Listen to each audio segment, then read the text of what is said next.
Hey you guys, this time we decided to do a 2019 news digest. Let's go over the coolest things that happened this year. To get some perspective. Tesla. During the first 3 quarters, Tesla delivered more than 255,000 cars. In the 4th quarter, Tesla will most likely deliver roughly as many cars as in the 3rd quarter, which means it will be able to reach its goal of delivering from 360 to 400,000 cars in 2019. I guess it's not surprising that Tesla became the world's largest manufacturer of electric cars then. This year, Tesla had to raise money, $2.7 billion, and in an attempt to cut back, they wanted to close all of their stores and switch to online sales, but ultimately closed down ineffective locations. Motor Trend named the 2013 Tesla Model S the best car in their 70-year history of the Car of the Year award. A German Tesla owner got into the Guinness Book of Records, having traveled 1 million kilometers on the same kind of car. And more recently, Time magazine included Model S in the list of 10 most important gadgets of the decade. At the beginning of the year, Tesla fired 7% of its staff. By mid-2019, the company went through several top manager departures. J.B. Straubel left his CTO position, although he stayed as a senior advisor. But then everything settled down and Tesla even began hiring workforce at an increased rate. In July, the number of open spots in service and development has increased by 33%, and recently the company began to actively hire employees for the Tesla Energy division. It seems that this was a long time ago, but only this year the company began shipping Model 3s to Europe, China, Japan, Australia, and other countries outside the United States. In 2019, the long-awaited Model 3 for $35,000 came out, but they quickly stopped selling it through the website. It has only been available at Tesla stores ever since. Tesla made an update to Model S and X, codenamed Raven. Now they use the same permanent magnet motors as in the Model 3. But there were some bad news too. Tesla had to recall more than 14,000 Model S's in China due to malfunctioning Takata airbags. A lot of car manufacturers have been affected, and this recall is known as the largest in history. In late April, Model S suddenly caught fire in a parking lot in Shanghai and then in Hong Kong. Apparently, it had something to do with battery charge and temperature control settings. Tesla released a software update that was designed to solve the problem, but some owners experienced their range going down. One of them filed a lawsuit against Tesla, but we'll probably hear about this in 2020. And as long as we're talking about updates, the biggest update was V10, which included Spotify, YouTube, Netflix, Hulu, and other stuff. One of the most anticipated features was Smart Summon. I also have favorite ones, like Sentry Mode, which has already helped catch a lot of vandals and thieves, and Dog Mode, that makes sure your pet stays safe while you're gone. Identifying issues in real time is also a good thing. Now the car will stop and call help if anything goes wrong. Tesla introduced Supercharger V3 and opened the first station in Fremont. After that, they opened one in Las Vegas with a lounge area for visitors, V3 chargers, solar panels, and power packs for energy storage. Up to 1,500 cars per day can be charged at this station. This year, Tesla presented their FSD computer, which will help make Tesla self-driving in the future and launch an autonomous taxi service. Since then, the cost of the autopilot has only increased. Computers are being installed in new cars since April, but so far only few old Teslas have received an upgrade. And on the new Teslas, Musk introduced Model Y, an electric SUV this year, and Tesla decided the car will be assembled in Fremont. We will discuss this in more detail in another video, what to expect from Elon's companies in 2020. One of the biggest things to happen in 2019 was the pickup presentation. Tesla received 250,000 pre-orders for that car in just a week. Once Tesla realized that they would have to give out 80 second-generation Roadsters for free, they shut down the referral program. Though later, they introduced a new one. Back in January, we started following the construction of a Gigafactory 3 in Shanghai, and now it is already producing cars. The only thing left is to get a license for selling them. In China, Tesla signed contracts with LG and CATL for battery supply. Tesla and Panasonic seem to have hit a rough patch in their relationship. Misunderstandings between top management, delays in battery supply for the Model 3 program at the beginning of this year, rumors that Tesla is going to produce batteries on its own. All of this might be the reason the Japanese company was not invited to participate in China. By the way, this year, Tesla acquired several companies, 2 of which are involved in battery development, and one is an AI startup, DeepScale. Meanwhile, Tesla's partner shared results of testing a new battery for EVs, which will last up to 1.6 million kilometers. That is 2 to 3 times longer than current Tesla batteries. Just having finished building the 3rd Gigafactory, Tesla immediately started working on the next one and announced the construction site of the 4th factory in Germany. And the most important thing, despite Musk saying Teslaquila will be ready soon, it is still not on sale. Tesla Energy. Tesla introduced a new feature for Powerwall, Storm Watch mode. In the event there is a power outage due to weather conditions, Powerwall will automatically charge to the maximum in advance. This has been very helpful this year. In the second quarter, Tesla abandoned several Tesla Energy projects worth $62 million, $15 million of which was the cost of equipment.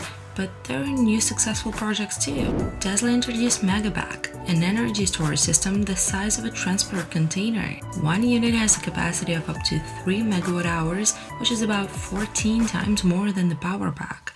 This will be able to replace peak power plants. It takes 4 times faster to install them than the power plants of similar capacity.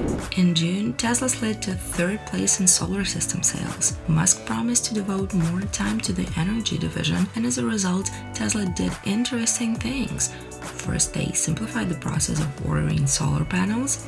Now they can only be bought in 4 kilowatt batches, and the owner must send in pictures of the house and their consumption data. All of this reduces installation time.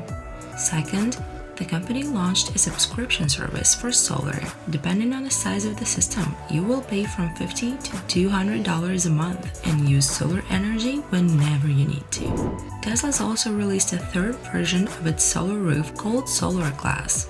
The product is now 40% cheaper due to optimization and quick installation. The price for an average home in the United States starts with $34,000, which is comparable to conventional premium roofs.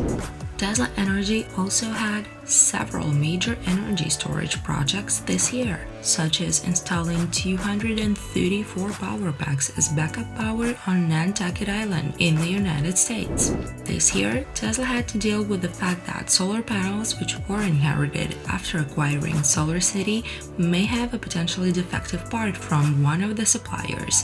The company even has a Titan project for inspecting those panels. Most likely because of this, Tesla had a conflict with Walmart, which sued the company because several panels caught fire, but ultimately, Walmart and Tesla came to an agreement. Boring Company. This year, the Boring Company opened its first tunnel.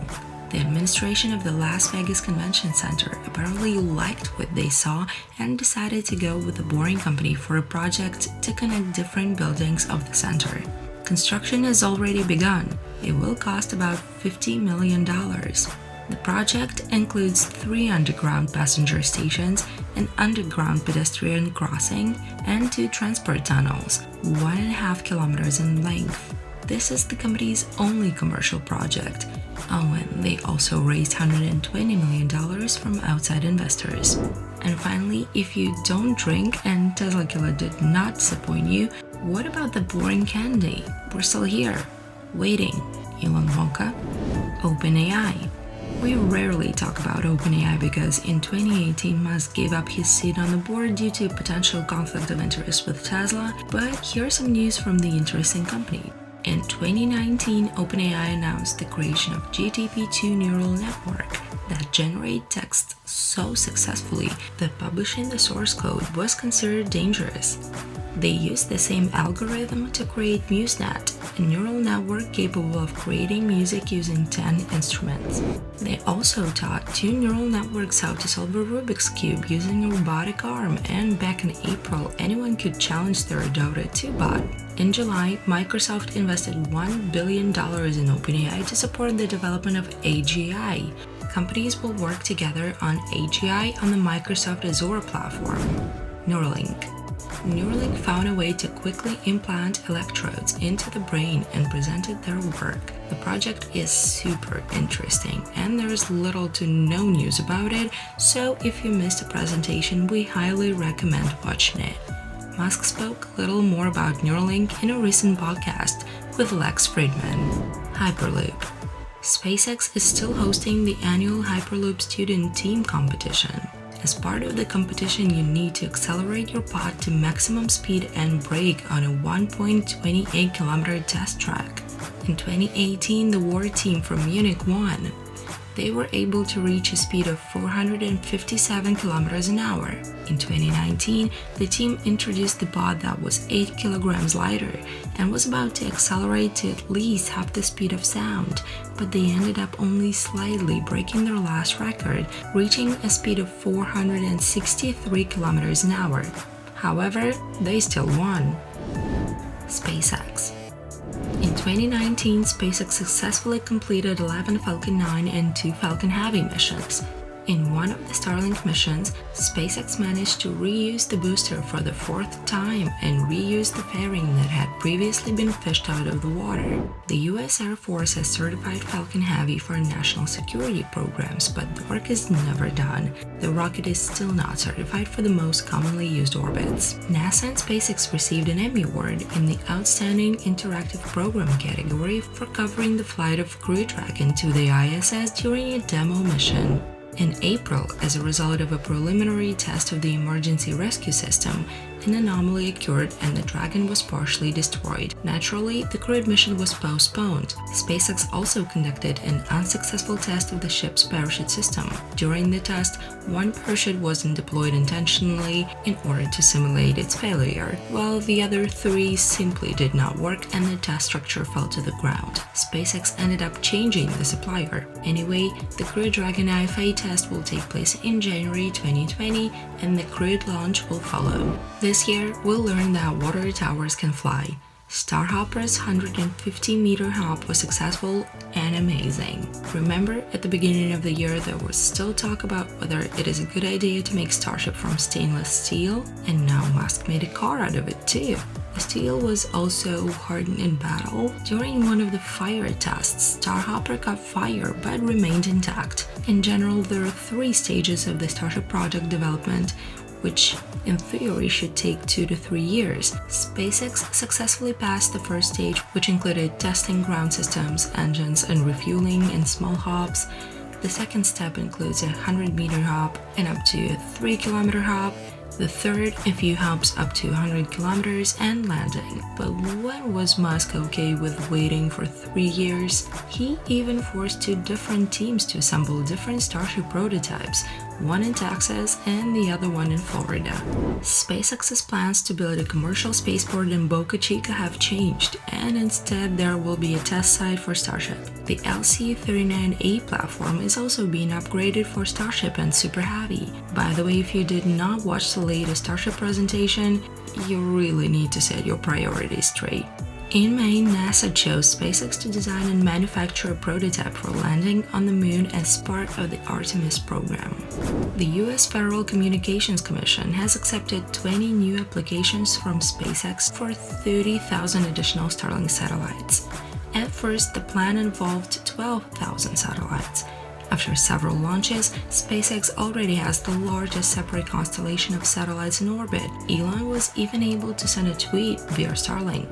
SpaceX has launched a rocket ride-sharing program. Now, customers with small satellites will be able to reserve seats on the regular Falcon 9 launch. That will happen at least once a month. All of this goodness at a price of $1 million per 200-kilogram satellite. This means you'll have to reserve a spot in advance.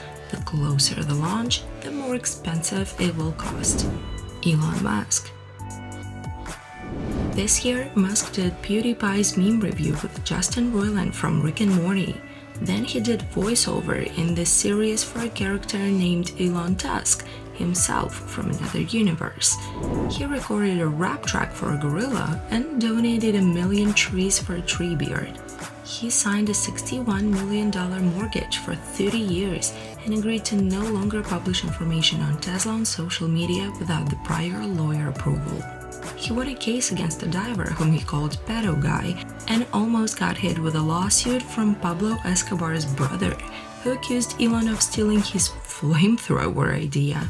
"This is not a flamethrower," replied Musk, "and I stole the idea from Spaceballs." This year has been tough, but very important and exciting. It's been almost a year we've been doing this too. I thank you for your continued support. You guys are awesome. I hope to see you next year too. Have a good day.